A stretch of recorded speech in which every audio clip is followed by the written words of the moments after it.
بەڕێزان بەخێر بێن. ئەمڕۆ ڕێکخراوی ڕۆژبیرانی کورد لە بەریتانیا کۆڕێکی تایبەت سەبارەت بە هەڵبژاردن لە کوردستان ڕێک دەخات. ئەم کۆڕا بۆ بەڕێز محەممەد ڕەوف سەرنووسەری دامەزراوەی درە و ئەزمموی 25 ساڵ کاری ڕۆژنامەگەری و خاوەنی 12 کتێبی چاپکراو لە بوارەکانی جینۆساید و ئازادی ڕۆژنامەگەری و هەڵبژاردندا. ئەمڕۆ دەمانەوێت گفتوگۆیەکی تایبەت سەبارەت بە هەڵبژاردن بکەین و ئەو دۆخەی لە هەرێمی کوردستان ڕەخساوە بۆ بواری هەڵبژاردن. بۆ ئێمە ئەمڕۆ ئەم بابەتەمان هەڵبژارد و لە هاتنی بەڕێز کاک محەممەد و لەبەرەوەی هەم نزیکی هەڵبژاردنین هەم دەمانەوێت لەو دۆخ و بابەت هەڵبژاردنانە تێبگەین کە لە هەرێمی کوردستانە دەکرێت و دەشمانوێت لە کۆتاییە بەڕێز کاک محەممەد کە بابەتەکەی کۆتایی پێێن هەر یەک لە ئێوە بەشدار بن بە گفتوگەکانتان لەوانەیە هەر یەک لە ئێوە پرسیارێکتان لە گەڵاڵە بوو بێ. وێ بەناوی کاک محەممەدی بەڕێز و ڕێکخراوی ڕۆشنبیرانەوە بە خێراتنی یەکە بە یەکەتانەکەین و سپاسانەکەین. ئەگە بەڕێزی جەنابی کاک محەممەد بفەرمێ. کاک محەممەد سڵاوتان لێبێ هاوڕێیان، خۆشحاڵم بە ئامادەبوونتان بتوانین ئەمڕۆ گفتوگۆیەکی تێر و تەسەل بکەین لەسەر ئەو پرسەی دیاری کراوە. زۆر سپاس بۆ ڕێکخراوی ڕۆشنبیرانی کوردی بەریتانیا. سپاس ئەزانم لە شوێنی دوور و لە کاتی ئێوە دەگرین، بەڵام خۆشحاڵە بین هەم وەک کۆبوونەوەیەکی دۆستانە و هاوڕێیانە هەم وەگەوەی بتوانین گفتوگۆ لەسەر پرسێ بکەین کە بێگومان پرسێکە ئەگەر خۆمان بەشدار بین تایە ڕاستەوخۆ بەشداری نەبین جێبایەخی هەر یەکێک لە ئێمەیە. پرسی هەڵبژاردن کە ئێستا گەرمە لە هەرێمی کوردستان، لە کوردستان پرسێکی گەرمە. ئەم پرۆسەی هەڵبژاردن یعنی جێ گفتوگۆی هەمومانە بەوەی کە هەڵبژاردن خۆی پرۆسەیەکی دوور و درێژە، هەم لە پرۆسەی تۆمارکردن و کۆمسیۆن و پرۆسەی دیاریکردنی کاندید و تا ڕۆژی دەنگدان و تا جیاکردنەوەی دەنگ و تا بژاردن و ئەنجامەکانیشی هەموو کاریگەری هەیە لەسەر ئێمە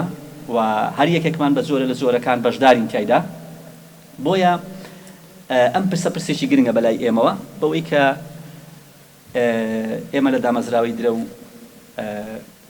هەم راپۆرت و بکۆڵکاریەکانمان هەم لە ماوەی چەند مانگی ڕابردوو چەند کتێبێکمان چاپ کردووە، هەم خۆشم سێ کتێبم لەسەر هەڵبژاردن هەیە. هەموو ئەم پرسانەوە ئاکات کە ئێمە بتوانین ئەمڕۆ بەگرنگی بزانین ئەمڕۆ گفتوگۆ بکەین لەسەر ئەم پرسان.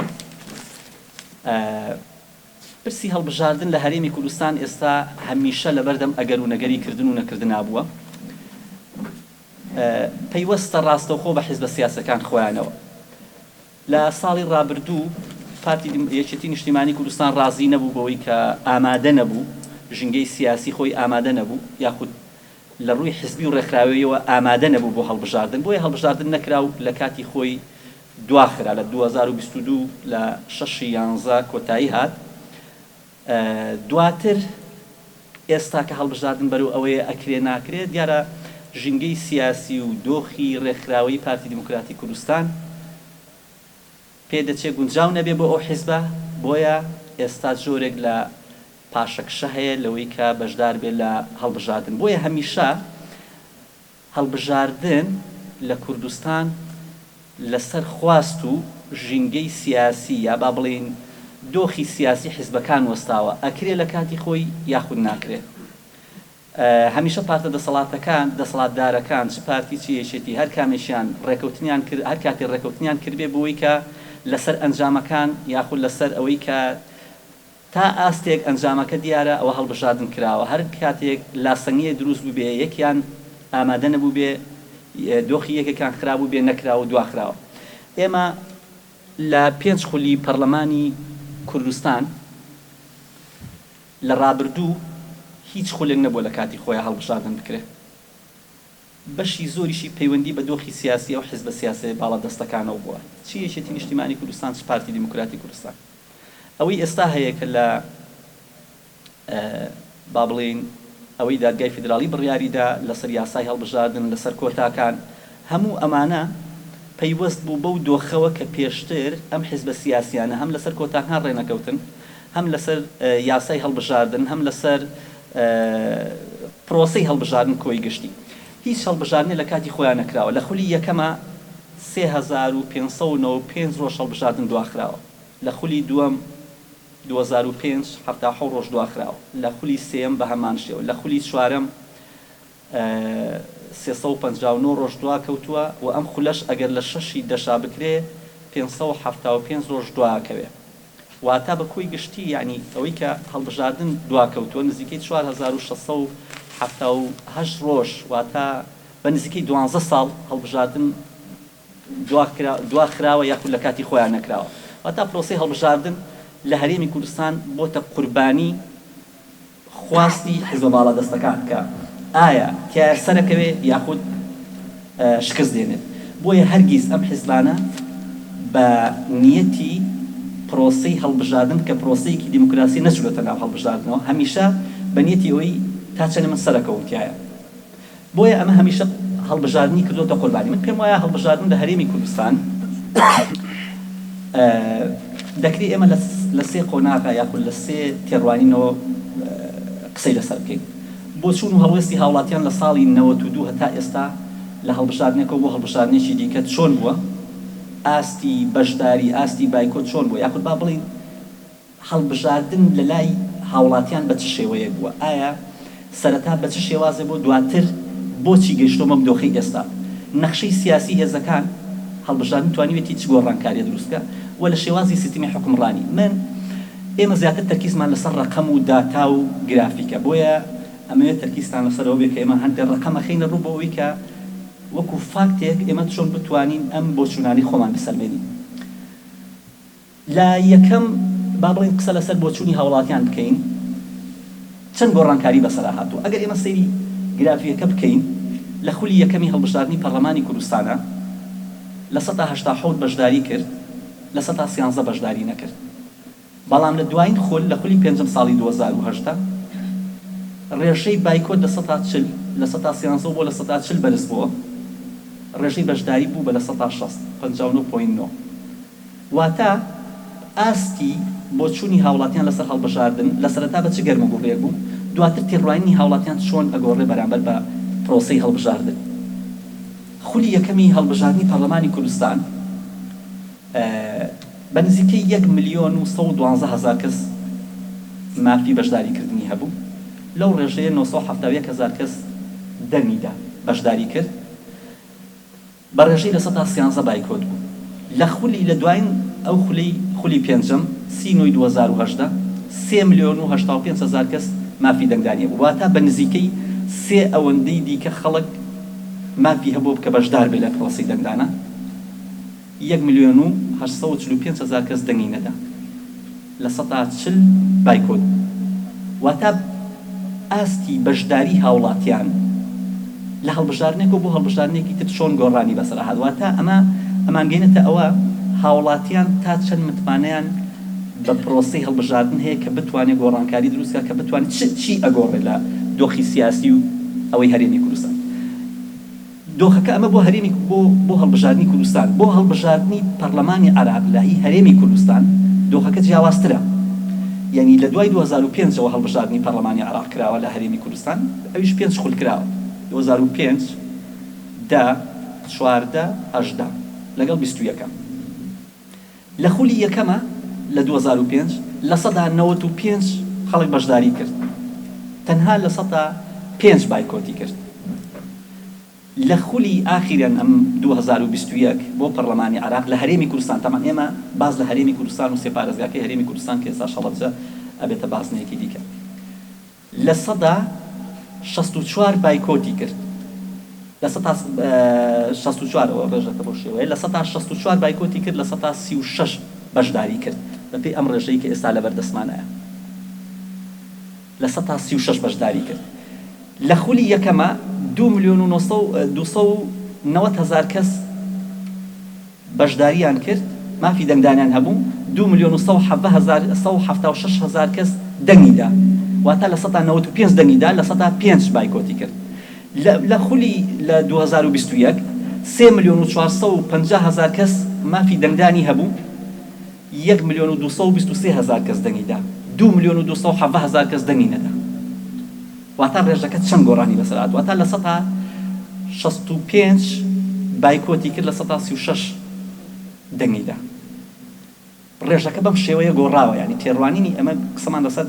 لە ڕێژە و ڕەکەمەوە ئەچینە سەر تێڕوانینی هاوڵاتیان. لە سەرەتا چ متمانەیەکیان بە هەڵبژاردن بوو، دواتر ئەم ڕێژەیە چەند دابەزی، ینی 3,450,000 کەس مافی دەنگدانی هەبووە، 1,233,000 کەس دەنگی داوە، 2,270,000 کەس دەنگی نەداوە. ئەم ڕێژەیە چیمان پێڵێ؟ واتە هەر هێزێک کە ئەوێ ئیشکا لەسەر هەڵبژاردن، تۆ ئەتوانی ئیشکەی لەسەر 2 ملیۆن و زیاتر لە 200,000 کەس کە ئەسڵەن بڕای بە هەڵبژاردن نیە و ناچێتە ناو ئەو پرۆسەیەوە.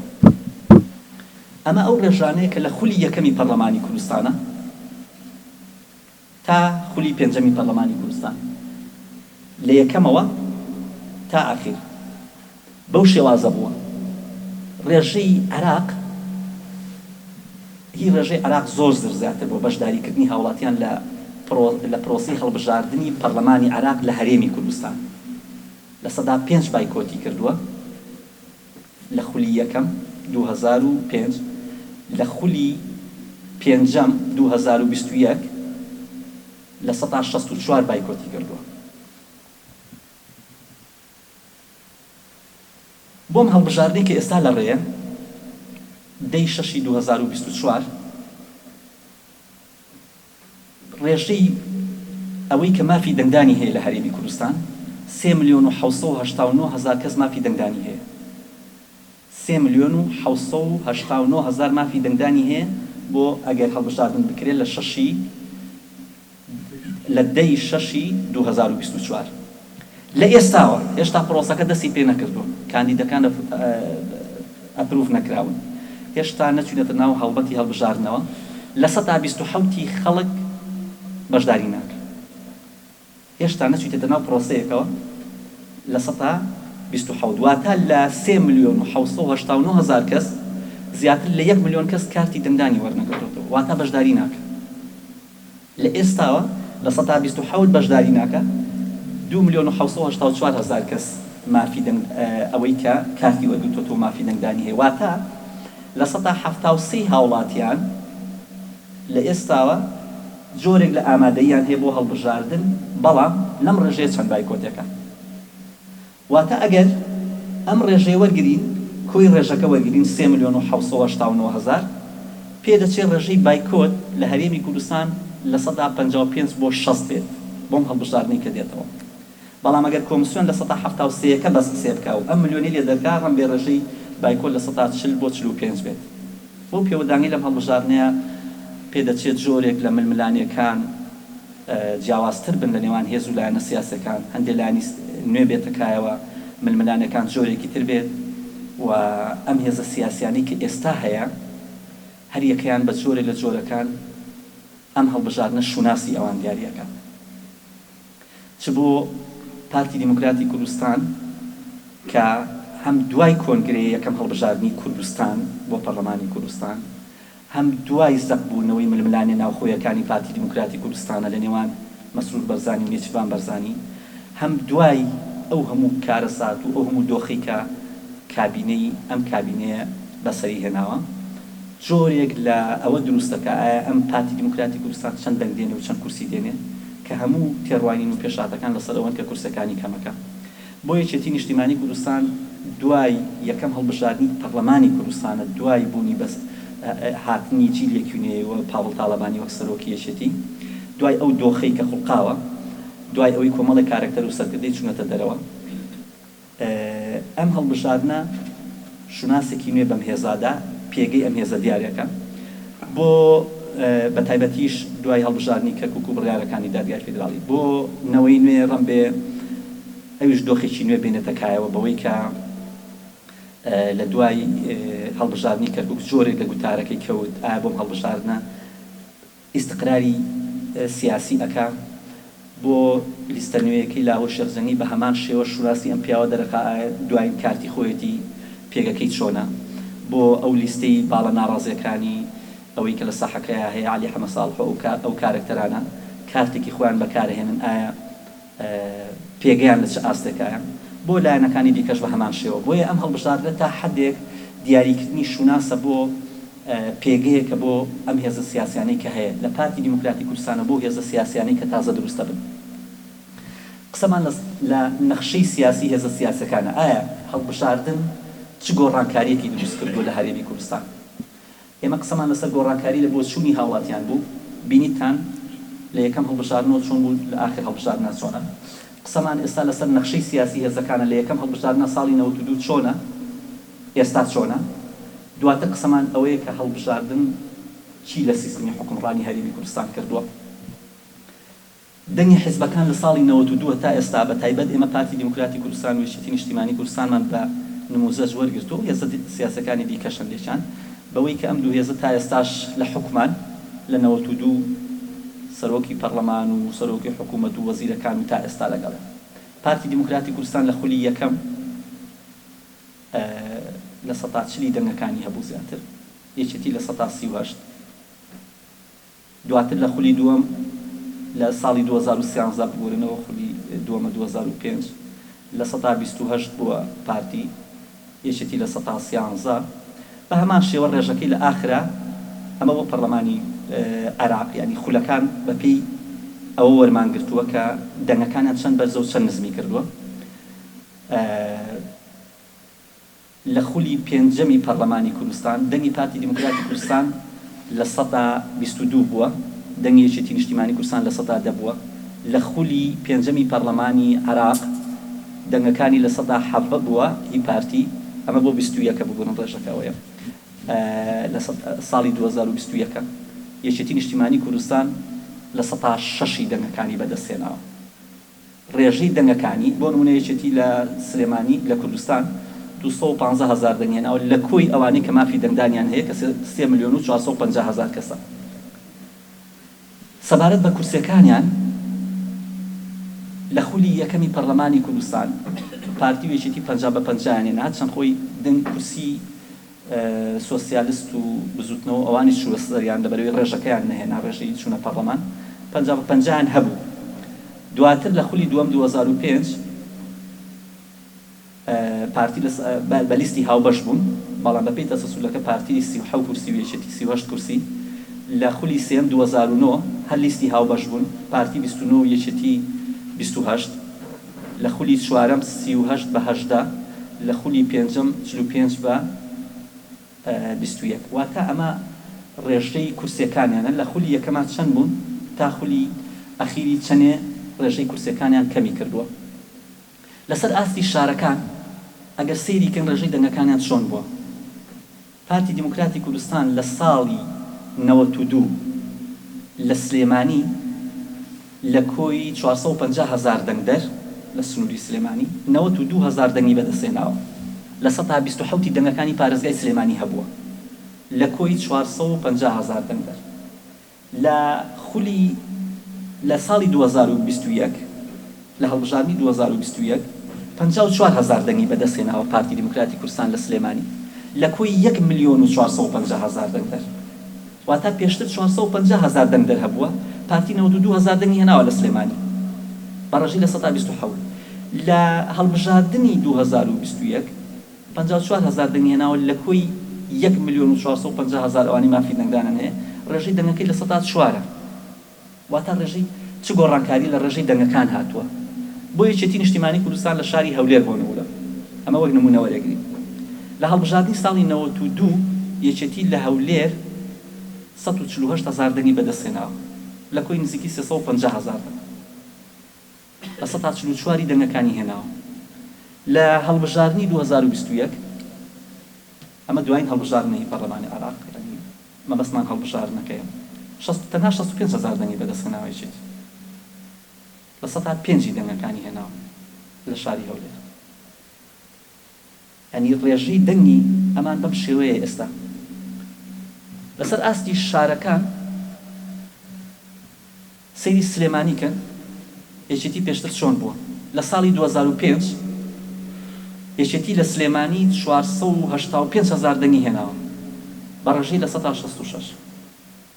لە دوایین هەڵبژاردنە لە 2021 تەنها 124,000 دەنگی هێناوە بەڕێژەی لە 109 لە کۆی ئەوانی مافی دەنگدانیان هەیە. تەمان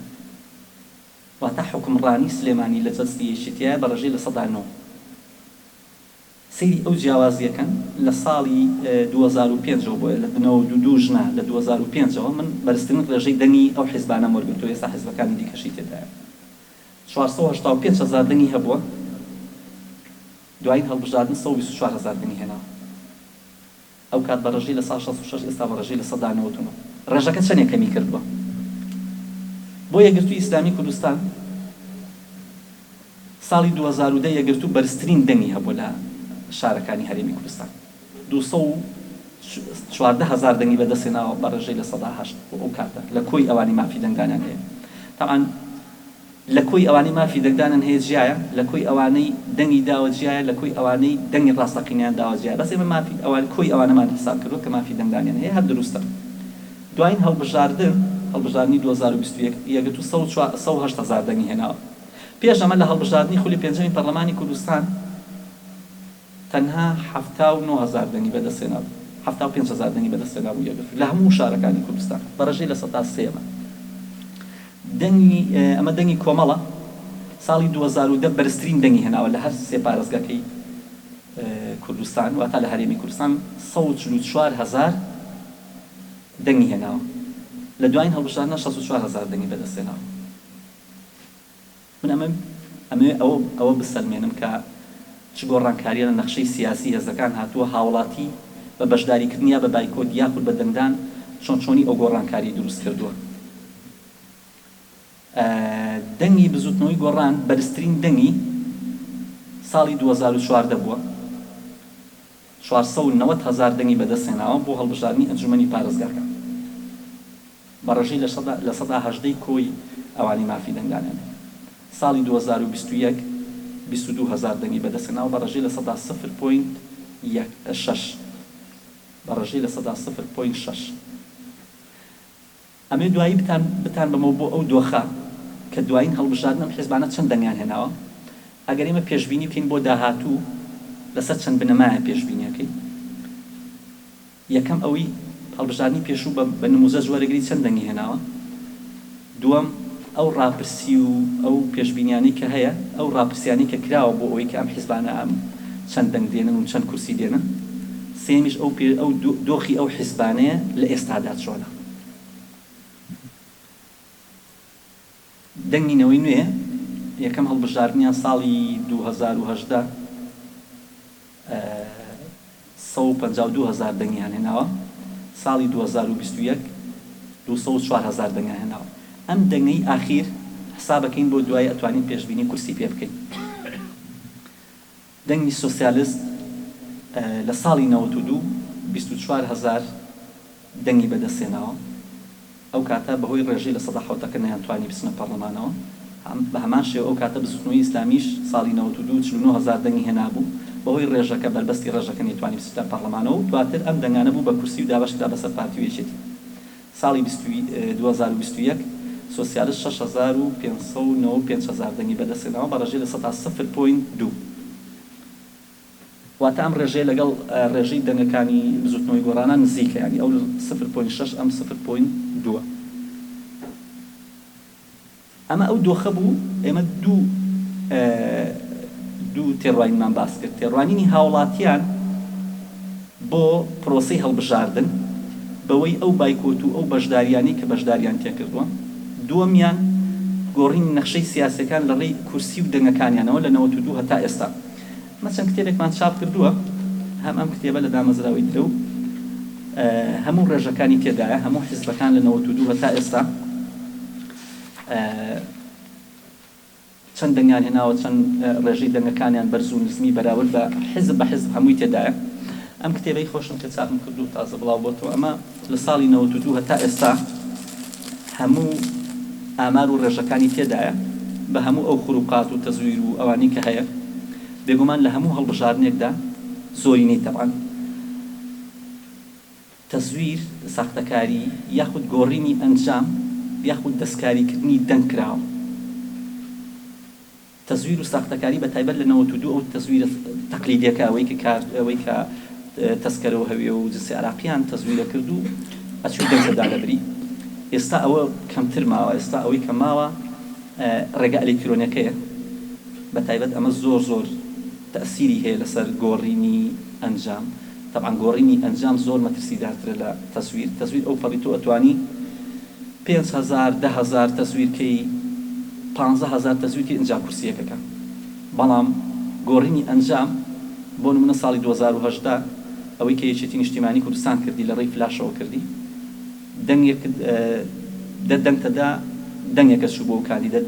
نۆی ئەڕۆی بۆ ئەوەی کە خۆیان ئاراستەیەکەن. بۆیە گۆڕینی ئەنجام لە ڕێی ئەلکترۆنیە زۆر مەترسیدارترە لە تەسویر. حەت چۆنێ پێم وایە لە زۆربەی هەڵبژاردنەکان تەسویر کراوە، لەم کتێبانەشە باس کراوە، بەڵام هیچی بەقەت گۆڕینی ئەنجام مەترسی نیە لەسەر هەڵبژاردن. ئەمە بەپێی ئەو ڕاپرسیانی کە ئێمە کردومانە، کۆمەڵی ڕاپرسیمان کردووە، هەموو ئەو ڕاپرسیانە هاوڵاتیان ڕێژەی ئەوەی کە تا چەندێ متمانیان هەیە کە ساختەکاریە تەسویر داکرێت، لە هەمویانە پیان وایە کە ساختەکاری و تەسویرێک لەبەر بەپێی ئەو ئەزمونەی کە هەیە ساختەکاری و تەسویر کراوە. ئێمە هاتین باسی گۆڕینی نەخشەی سیاسیمان کرد، باسی گۆڕینی بۆچوونی هاوڵاتیانمان کرد لەسەر هەڵبژاردن. ئەوەی ئەمێنێتەوە گۆڕینی سیستمی حکومڕانیە. هەمومان ئەو پرسیارەمانێ سیستمی حکومڕانی بۆ ناگۆڕێ، کەواتە هەڵبژاردنی کاریگەریشی نیە. هەڵبژاردن بۆچیە؟ بۆ گۆڕینی دەستی دەسەڵات نییە، حکومڕانی نییە لە هەرێمی کوردستان. بۆچی؟ لە ساڵی 92 یەکێتی سەرۆکی حکومەتی هەبوو، جێگرەکەی پارتی بوو،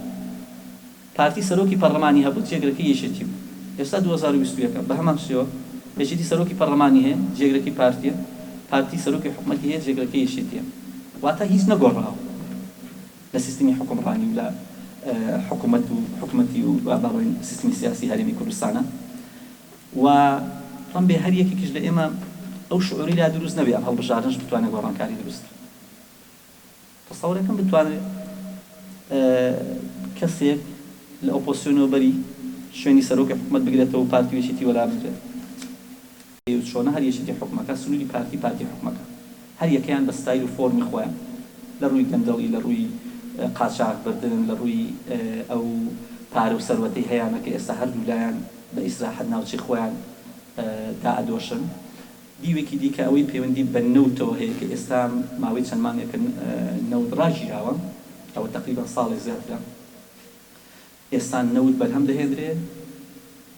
جاران ینی ئەخیر جار ساڵی لە 2023 مانگ وەستا 25 ئازار نەوت وەستا 368,000 بەرمیل نەوت ئەنێدرایە دەرەوە. ئێستا تقریبا 294 ڕۆژانە 294,000 بۆ 320,000 بەرمیل نەوت بەرهەمەهێنرێت لە هەرێمی کوردستان.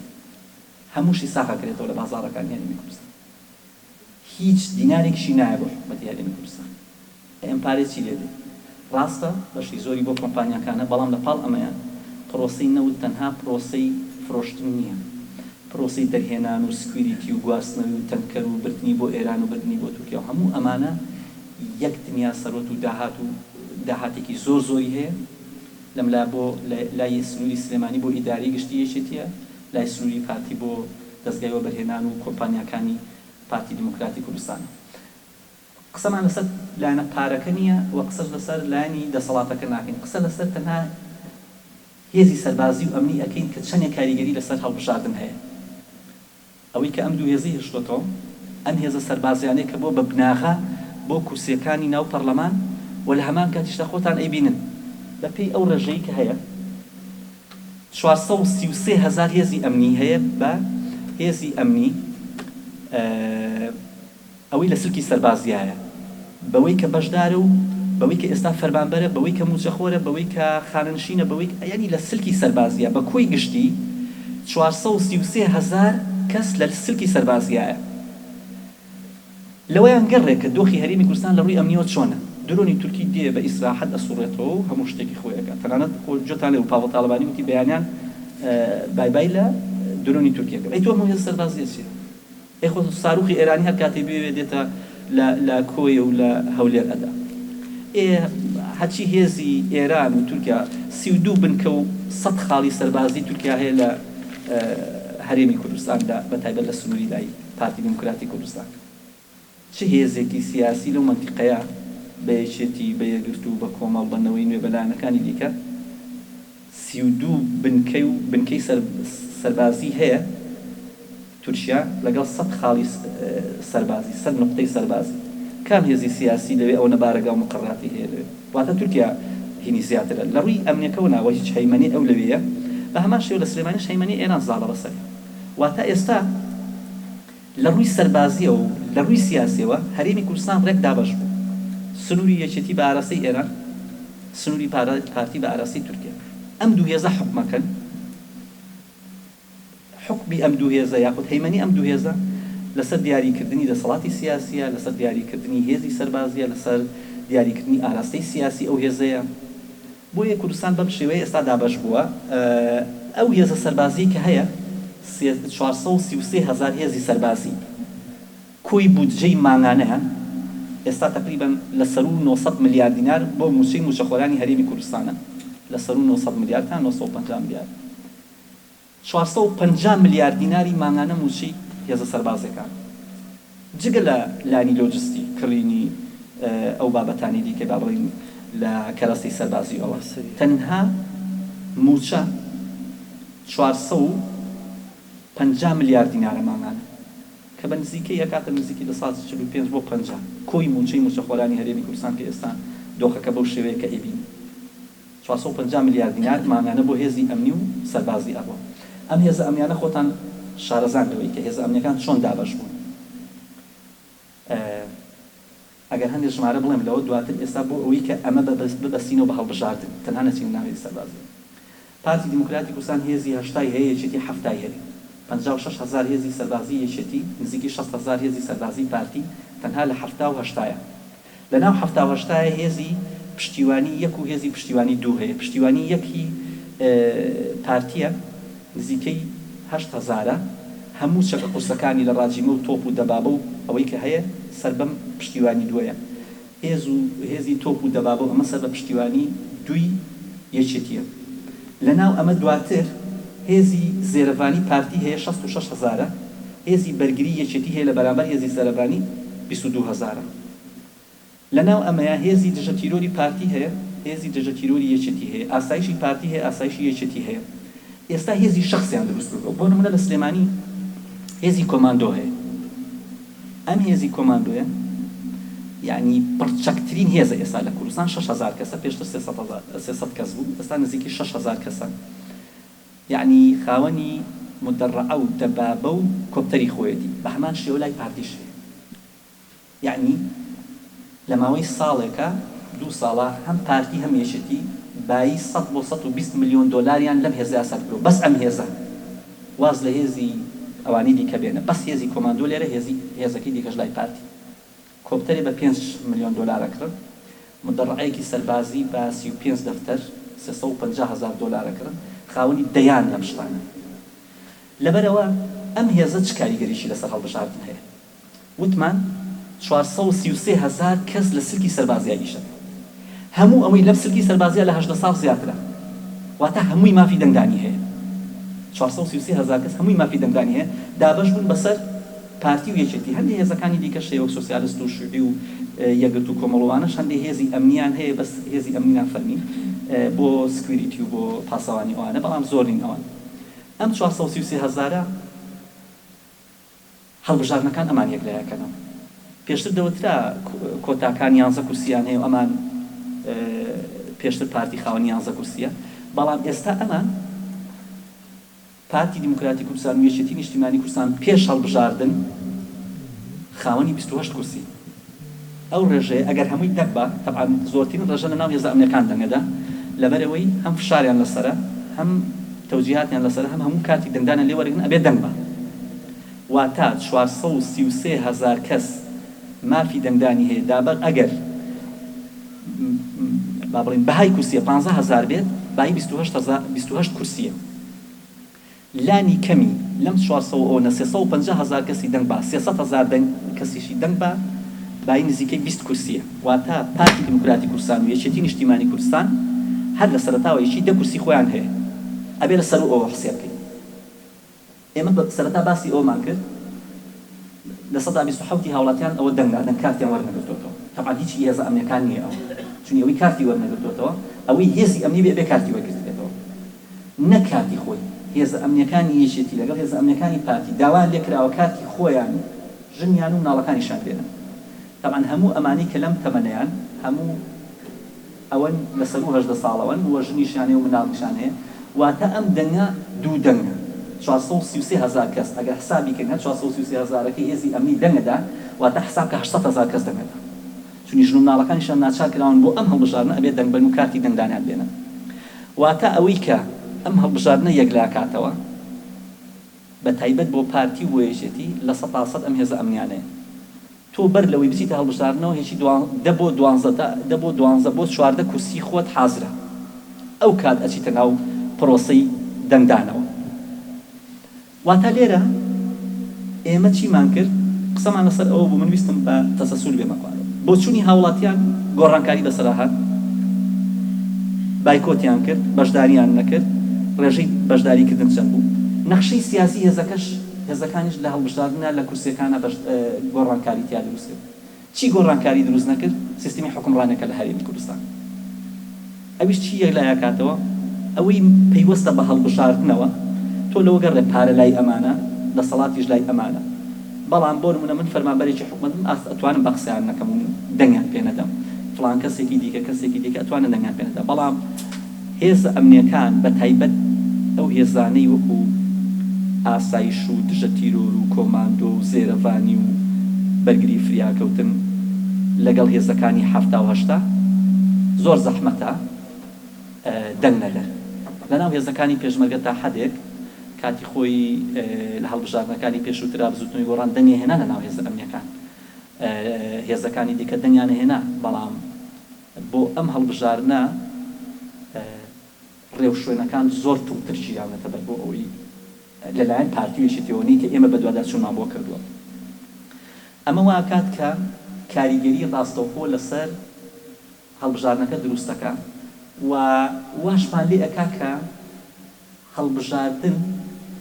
نەتوانێت گۆڕانکاری جدی دروست هەر هێزێکی تازە دروست بێت ئەتوانێت چەند کورسیەکی دیاریکراوی خۆی بێنێت ئەو هێزانی کە دروستە بن لە ئێستاش تا کۆمەڵی هێزی دیکە دروستە بن ئەتوانن چەند کورسیەکی خۆیان بێنن بەڵام هەرگیز ناتوان ئەو هێزە ئەو بەربەستانە تێپەڕێنن کە چ پارتی دیموکراتی کوردستان و چ یەکێتی نیشتیمانی کوردستان کە وەکو هەیمەنێک سەپانویانە هەم بەلایەن هێزی ئەمنیەوە هەم لەلایەن پارە قۆڕخ کراوە لای ئەوان هەم دەسەڵات قۆڕ کراوە لای ئەوان بۆیە ئەگەر ئێمە ورتر لەسەر ئەو پرسانە قسە بکەین لەسەرەوەی کە هەڵبژاردننی داهاتوو چی ڕوئەدا چ گۆڕانکاریە ڕوئەدا تا چەندێک کاریگەری لەسەر نەخشەی سیاسی هێزەکان هەیە تا چەندێک پێگەی هێزە سیاسەکانە گۆڕێ ئەمانە کۆمەڵە پرسیارێکن کە بەشێکی لای هەمومان ڕوونە کە ئەوەی گۆڕانکاری دروستەکە ڕەنبێ فشارە ئەقلیمی و نێودەوڵەتیەکان بێن ڕەنبێ ئەو فشارانە بێت کە لە بەغداوە دێن بۆ سەر دەسەڵاتی سیاسی هەرێمی کوردستان کە ئەم فشارانەش پەیوەندی بە ململانی ناوخۆی یەکێتی نیشتیمانی کوردستان و پارتی دیموکراتی کوردستانەوە هەیە پەیوەندی بە ململانی هەرێمی کوردستانەوە هەیە کە لە هیچ کاتێ بەقەد ئێستا ئەو ناکۆکیانە زەق نەبوون لە نێوان هێزە سیاسەکان بۆ هەڵبژاردننی داهاتوو دواتر ئەگەر لە گفتوگۆکەکانە قسە بکەین چی ڕوەدا ئەوەی کە هەیە ململانەکە لە ئێستا تومە لە نێوان پارتی دیموکراتی کوردستان و یەکێتی نیشتیمانی کوردستان کە ئێمە نزیک بوونەتەوە لە پرۆسەی هەڵبژاردن پارتی جارێ ئامادە نییە بۆ هەڵبژاردن لەبەرەوەی پێی وایە ژنگەی سیاسی دۆخی کۆمسیۆن دۆخی هەڵبژاردن لە قازانجی یەکێتیە لە قازانجی ئاراستەی ئێران و یەکێتیە لە قازانجی ئاراستەی پارتی و تورکیانیە و هەموو بڕیارەکانی دادگای فیدراڵی پارتی پێی وایە لە بە ئاراستەی یەکێتی لە قازانجی یەکێتی و ئێرانە ئەم بڕیارانە دەرەکەن و ژنگەی سیاسی لە قازانجی یەکێتی وەک لە پارتی ئەمە پارتی پێی وایە طبعاً کۆمسیۆن سەرۆکی کۆمسیۆن لای کارکتەرێکی نزیکی یەکێتیە و دۆخی دوای هەڵبژاردننی کەرکووکە کە یەکێتی پێی وایە سەرکەوتنی تیا بەدەستێناوە دۆخی دوای بڕیارەکانی دادگای فیدراڵیە کە زەربی گەورە بوون لە پارتی و لە حکوومەت ئەم دۆخە لای پارتی ترسی دروست کردووە کە یەکێتی ژماری کورسەکانی پێدەچێت هەنێ زیاد کا بەهۆی ئەو ژینگە سیاسی و ئەو دۆخی کە هەیە بۆیە پارتی دیموکراتی کوردستان وەک چۆن یەکێتی ساڵی پێش ئێستا ئامادە نەبوو ئێستا پارتی دیموکراتی کوردستان ئامادە نییە بەڵام یەکێتیش خۆی بیمارە بە دەیان دەردی دیکە کۆمەڵی سەرکردەی زۆری لێبووتەوە ناکۆکی زۆر هەیە جیاوازی زۆر لە نێوان هێزە ئەمنیەکانە هەیە بۆ نمونە هێندەی تەرکیزی بەرپرسانی یەکێتی لەسەر هێزەکانی کۆماندۆیە هێندە تەرکیزی لەسەر هێزەکانی هەفتانیە کە هێزەکانی هەفتا 56,000 کەسن بۆ پرۆسی دەنگدان هێزەکانی کۆماندۆ 6,000 کەسن ئەم ناکۆکی نێوان هێزانش بۆ خۆی کۆمەڵە کێشەیە لە ناو یەکێتیش کۆمەڵە کێشەی خۆی هەیە بێگومان ئەگەر ئەو کەرکووک بەدەستکەوت بزانێ بێگومان دۆخی کەرکووک جیاوازترە لە دۆخی هەرێمی کوردستان هەم پرۆسەی سیاسی لە هەرێمی کوردستان جیاوازترە بۆ دۆخی ئەو لایەنانی کە تازە دروستە بن ئەوانش کۆمەڵی ئیشکالیەت و ئەوەی هەیە هەم ئەو لیستەی لاو شەرزەنگی کە ئێستا دروستە بێ هەم ئەو لیستە نوێی ناڕازیەکان و عەلی ئەحمەد ساڵح ئەوان هەموو ئەمانە کۆمەڵی ئیشکالێتێکن بۆیە چاوەڕێکری هەڵبژاردنەکە تۆزێک گەرموگوڕی هەبێت بەوەی کە کۆمەڵی منافس لە نێوان نەوەی نوێ و ئەو لیستە ناڕازەیە کە دروستە بێت لە نێوان ئەو لیستەی لاو شەرزەنگی دروستەکە لەگەڵ ئەوەی یەکێتی نیشتیمانی کوردستان کە ناکۆکی هەیە لە نێوان پاپڵ تاڵەبانی و لاو شەرزەنگی لە نێوان یەکێتی و پارتی پێدەچێت جۆرێک لە گەرموگوڕی هەبێت بەڵام من ئەنی هەر تەسەوڕ ناکەم جۆرێک لە گۆڕانکاری بنەڕەتی دروست بێت جۆرێک لە گۆڕانکاری گەورە لە نەخشەی سیاسی هێزە سیاسەکان لە هەرێمی کوردستان دروست بێت بەوەی من چاوەڕی ئەوە ناکەم کورسەکانی پارتی لە 45 کورسی و بێتە 15 کورسی و 10 کورسی چاوەڕی ئەوەش ناکەم کورسەکانی نەوەی نوێ لە